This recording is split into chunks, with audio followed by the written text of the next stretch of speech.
السلام علیکم ناظرین، اس سے پہلے ہم نے ایک ویڈیو بنائی ہے کہ جس میں قرآن اور احادیث سے اس بات کو ثابت کیا ہے کہ حضرت ابوبکر صدیق اور حضرت عمر فاروق رضی اللہ تعالی عنہما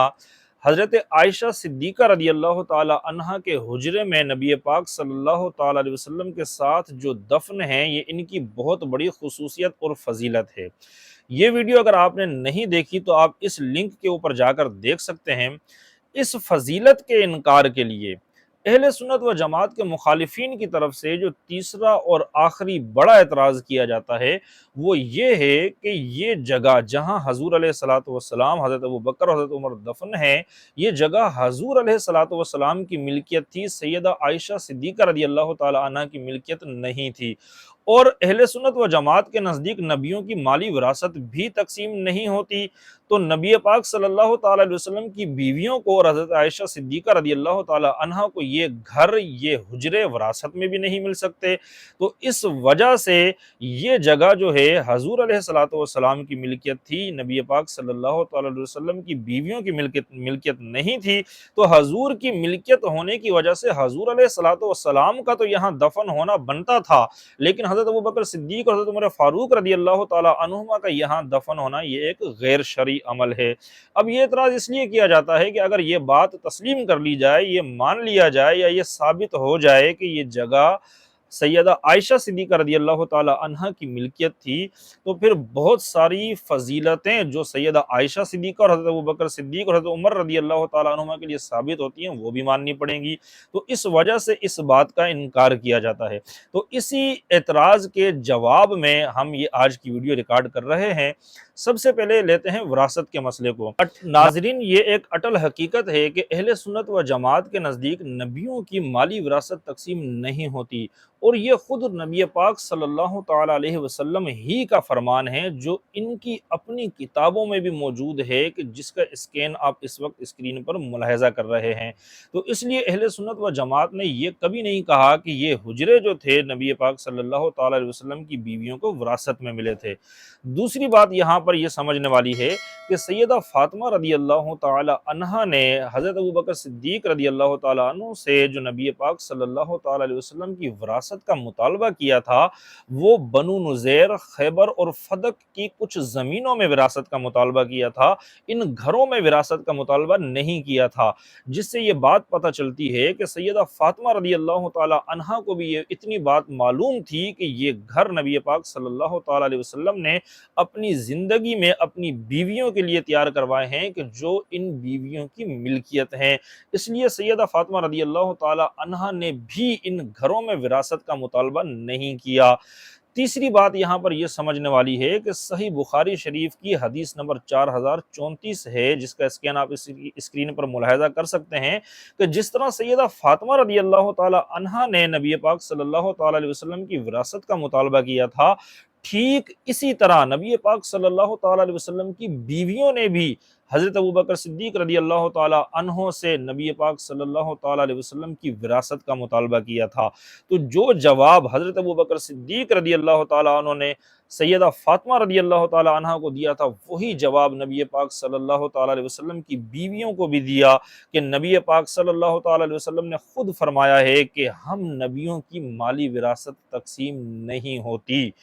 ناظرین کرام، یہاں پر ایک غلط فہمی اور پروپیگنڈے کا بھی ازالہ کرتا چلوں، وہ یہ کہ حضرت ابوبکر صدیق رضی اللہ تعالی عنہ کے بارے میں یہ کہا جاتا ہے کہ آپ نے سیدہ فاطمہ رضی اللہ تعالی عنہ کو وراثت نہ دے کر سیدہ فاطمہ رضی اللہ تعالی عنہ کے ساتھ ظلم اور ناانصافی کی ہے، اور سیدہ فاطمہ رضی اللہ تعالی عنہ حضرت ابوبکر صدیق سے ناراض ہو گئی تھی وغیرہ وغیرہ۔ ناظرین کرام، یہ اہل سنت و جماعت کے نزدیک ایک غلط فہمی اور پروپیگنڈے کا نتیجہ ہے، جس کا حقیقت سے کوئی تعلق نہیں، جس کی کئی وجوہات ہیں۔ سب سے پہلی وجہ یہ ہے کہ اگر ہم یہ کہیں کہ حضرت ابوبکر صدیق رضی اللہ تعالی عنہ کا سیدہ فاطمہ رضی اللہ تعالی عنہ کو وراثت نہ دینا یہ ظلم اور ناانصافی تھا، تو اس کے لیے پہلے یہ ثابت کرنا پڑے گا کہ یہ جتنی بھی زمین اور یہ جائیداد جس میں سیدہ فاطمہ رضی اللہ تعالی عنہ وراثت کا مطالبہ کر رہی تھی، یہ نبی پاک صلی اللہ تعالی علیہ وسلم کی ذاتی ملکیت اور ذاتی پراپرٹی تھی، کیونکہ نبی پاک صلی اللہ تعالی علیہ وسلم ایک اسلامی مملکت اور اسلامی ریاست کے سربراہ اور حاکم بھی تھے۔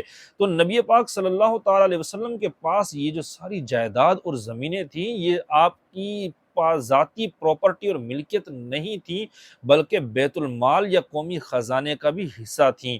اس کے علاوہ دوسری وجہ اس کی یہ ہے کہ اگر یہ وراثت کے طور پر سیدہ فاطمہ رضی اللہ تعالی عنہا کو نہ دینا ظلم اور ناانصافی ہے، تو یہ ناانصافی اور ظلم تو نبی پاک صلی اللہ تعالی علیہ وسلم کی بیویوں کے ساتھ بھی ہوا ہے، کیونکہ حضرت ابوبکر صدیق رضی اللہ تعالی عنہ نے تو ان کو بھی وراثت نہیں دی، جن میں خود حضرت ابوبکر صدیق اور حضرت عمر فاروق رضی اللہ تعالی عنہما کی بیٹیاں بھی شامل ہیں۔ تو پھر کیا وجہ ہے کہ آپ سیدہ فاطمہ رضی اللہ تعالی عنہا کو تو نام استعمال کرتے ہیں، ان کے حق میں تو آواز اٹھاتے ہیں، اور نبی پاک صلی اللہ تعالی علیہ وسلم کی بیویوں کے حق میں آواز نہیں اٹھاتے؟ تیسری وجہ اس کی یہ ہے کہ اگر حضرت ابوبکر صدیق رضی اللہ تعالی عنہ نے یہ زمین اور یہ جائیداد سیدہ فاطمہ رضی اللہ تعالی عنہ کو وراثت کے طور پہ نہیں دی تھی، تو کیا ان زمینوں کو اپنی ذاتی ملکیت میں کنورٹ کر لیا تھا، ان پر خود قبضہ کر لیا تھا اور اپنی اولاد اپنے خاندان میں ان کو تقسیم کر دیا تھا، یا ان کے ساتھ وہی معاملہ کرتے رہے تھے، وہی عمل جاری رکھا تھا کہ جو نبی پاک صلی اللہ تعالی علیہ وسلم اپنی زندگی میں ان زمینوں کے ساتھ عمل کرتے تھے؟ اگر تو حضرت ابوبکر صدیق اور حضرت عمر فاروق رضی اللہ تعالی عنہما نے ان زمینوں کو اپنی ذاتی ملکیت میں کنورٹ کر دیا تھا، اپنے خاندان میں تقسیم کر دیا تھا، تو پھر تو یہ کہا جا سکتا ہے کہ انہوں نے ظلم اور ناانصافی سے کام لیا تھا۔ لیکن اگر وہ وہی عمل کرتے رہے کہ جو نبی پاک صلی اللہ تعالی علیہ وسلم اپنی مبارک زندگی میں ان زمینوں کے ساتھ کرتے رہے تھے، تو پھر حضرت ابوبکر صدیق اور حضرت عمر فاروق رضی اللہ تعالی عنہما پہ ظلم اور ناانصافی کا الزام لگانا یہ خود سب سے بڑا ظلم اور ناانصافی ہے۔ چوتھی وجہ اس کی یہ ہے کہ اگر ہم یہ کہیں کہ حضرت ابوبکر صدیق اور حضرت عمر فاروق رضی اللہ تعالی عنہما ظالم تھے اور معاذ اللہ انہوں نے سیدہ فاطمہ رضی اللہ تعالی عنہا کے ساتھ ظلم اور ناانصافی کی تھی، تو پھر اس ظلم اور ناانصافی میں حضرت علی رضی اللہ تعالی عنہ بھی برابر کے شریک ہیں، اس لیے کہ حضرت علی رضی اللہ تعالی عنہ نے حضرت عمر فاروق رضی اللہ تعالی عنہ کو اپنی سگی بیٹی جو سیدہ فاطمہ رضی اللہ تعالی عنہ کے بطن سے تھیں، اس کا رشتہ حضرت عمر فاروق رضی اللہ تعالی عنہ کو دیا تھا۔ جی ہاں، حضرت عمر فاروق رضی اللہ تعالی عنہ حضرت علی رضی اللہ تعالی عنہ کے داماد ہیں، جس پر انشاءاللہ ہم تفصیلی ویڈیو انہی کی کتابوں کے حوالوں کے ساتھ بہت جلد بنائیں گے۔ پانچویں وجہ اس کی یہ ہے کہ حضرت ابوبکر صدیق، حضرت عمر فاروق، حضرت عثمان غنی اور تمام صحابہ اکرام علیہم رضوان کے دور حکومت میں یہ ساری زمینیں جن کو بطور وراثت سیدہ فاطمہ رضی اللہ تعالی عنہا طلب فرما رہی تھی، یہ ساری زمینیں اہل بیت علیہم السلام حضرت علی رضی اللہ تعالی عنہ کی آل اور اولاد کے زیر انتظام رہی ہیں، ان کے کنٹرول میں رہی ہیں۔ اگر آج کے دور کے حساب سے آسان لفظوں میں ہم اسے بیان کریں تو یوں کہا جا سکتا ہے کہ اہل بیت علیہم السلام ان تمام صحابہ کے دور میں وزیر خزانہ رہے ہیں۔ یہ صحیح بخاری کی حدیث نمبر 4034 کے اندر اس کی صراحت موجود ہے کہ حضرت علی رضی اللہ تعالی عنہ کے بعد ان کے کن کن بیٹوں کے زیر انتظام اور کنٹرول میں یہ ساری زمینیں رہی ہیں۔ تو اس 5 وجوہات کو مد نظر رکھتے ہوئے یہ بات بخوبی جانی جا سکتی ہے کہ یہ سیدہ فاطمہ رضی اللہ تعالی عنہا کی ناراضگی والی بات جو ہے، یا آپ کے ساتھ ظلم اور ناانصافی والی بات جو ہے، یہ سراسر پروپوگنڈا اور ایک غلط فہمی کا نتیجہ ہے جس کا حقیقت سے کوئی تعلق نہیں ہے۔ اب آتے ہیں ہم اپنے اصل موضوع کی طرف کہ یہ نبی پاک صلی اللہ تعالی علیہ وسلم اور حضرت ابوبکر صدیق اور حضرت عمر فاروق رضی اللہ تعالی عنہ جہاں دفن ہیں، یہ جگہ کس کی ملکیت تھی؟ تو ناظرین، یہ جگہ سیدہ عائشہ صدیقہ رضی اللہ تعالی عنہا کی ملکیت تھی، کیونکہ نبی پاک صلی اللہ تعالی علیہ وسلم کا مبارک عمل اور طریقہ کار یہ تھا کہ آپ جب بھی کوئی نیا نکاح فرماتے تو آپ مسجد نبوی کے پاس، مسجد نبوی کے قریب اپنی اس نئی بیوی کے لیے علیحدہ سے حجرہ تعمیر کرواتے جو انہی کی ملکیت ہوتا۔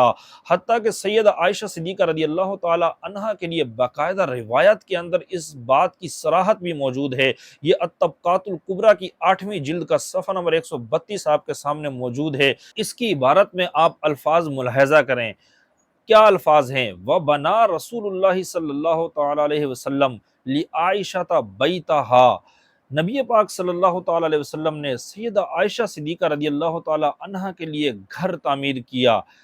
آپ الفاظ ملاحظہ کریں، سیدہ عائشہ کے لیے گھر تعمیر کیا۔ الذی دفن فیہا رسول اللہ صلی اللہ علیہ وسلم، وہی گھر کہ جس میں آج رسول اللہ صلی اللہ تعالی علیہ وسلم مدفون ہیں۔ اس روایت میں ان الفاظ کی صراحت کے ساتھ یہ بات بھی معلوم ہوتی ہے کہ یہ گھر نبی پاک صلی اللہ تعالی علیہ وسلم نے خصوصی سیدہ عائشہ صدیقہ رضی اللہ تعالی عنہا کے لیے تعمیر کروایا تھا، جو اپنی زندگی میں ہی ان کو ہبہ کر دیا تھا۔ ناظرین کرام، آج بھی اگر کوئی شوہر اپنی بیوی کے لیے علیحدہ سے گھر تعمیر کر کے اس پر اسے قبضہ دے دیتا ہے، یا ہمارے آج کے دور کے حساب سے رجسٹری وغیرہ اس کے نام کرا دیتا ہے، تو وہ اس بیوی کی ذاتی ملکیت شمار ہوتا ہے۔ اس کے علاوہ قرآن کریم کے اندر بھی سورہ احزاب کی آیت نمبر 34 کے اندر آپ الفاظ ملاحظہ کریں، اللہ رب العزت نے بھی ان گھروں کی نسبت نبی پاک صلی اللہ تعالی علیہ وسلم کی بیویوں کی طرف کی ہے۔ اللہ تعالیٰ نے ارشاد فرمایا وَاذْكُرْنَ مَا يُتْلَى فِي بُيُوتِكُنَّ مِنْ آیَاتِ اللَّهِ وَالْحِکْمَةِ، اے نبی کی بیویوں، ان آیات اور حکمت کو یاد کرو جو تمہارے گھر پر پڑھی جاتی ہیں۔ یہاں پر اللہ رب العزت نے قرآن کے نزول کا اور آیات کے نزول کا مسکن جن گھروں کو قرار دیا، ان گھروں کی نسبت نبی پاک صلی اللہ تعالی علیہ وسلم کی بیویوں کی طرف کی، کہ جس سے یہ بات پتہ چلتی ہے کہ یہ گھر نبی پاک صلی اللہ تعالی علیہ وسلم کی بیویوں کی ملکیت تھے۔ اس کے علاوہ صحیح بخاری ہی کے اندر سیدہ عائشہ صدیقہ رضی اللہ تعالی عنہا کے اپنے الفاظ بھی موجود ہیں کہ جب نبی پاک صلی اللہ تعالی علیہ وسلم بیمار تھے تو آپ نے اپنے آخری ایام بیماری کے میرے گھر میں گزارے۔ اس کے علاوہ بخاری شریف ہی کی حدیث نمبر 3700 ہے کہ جب حضرت عمر فاروق رضی اللہ تعالی عنہ کو زخمی کیا گیا تو آپ نے حضرت عبداللہ بن عمر رضی اللہ تعالی عنہ کو سیدہ عائشہ صدیقہ کے پاس بھیجا اور اس بات کی اجازت چاہی کہ میں آپ کے حجرے میں نبی پاک صلی اللہ تعالی علیہ وسلم اور حضرت ابوبکر صدیق کے ساتھ دفن ہونا چاہتا ہوں۔ حضرت عمر فاروق رضی اللہ تعالی عنہ کے اس مبارک عمل سے بھی اور صحابہ کرام علیہم رضوان کے تعامل سے بھی یہ بات پتہ چلتی ہے کہ صحابہ کرام کے نزدیک بھی اور گھر نبی پاک صلی اللہ تعالی علیہ وسلم کی بیویوں کے تھے۔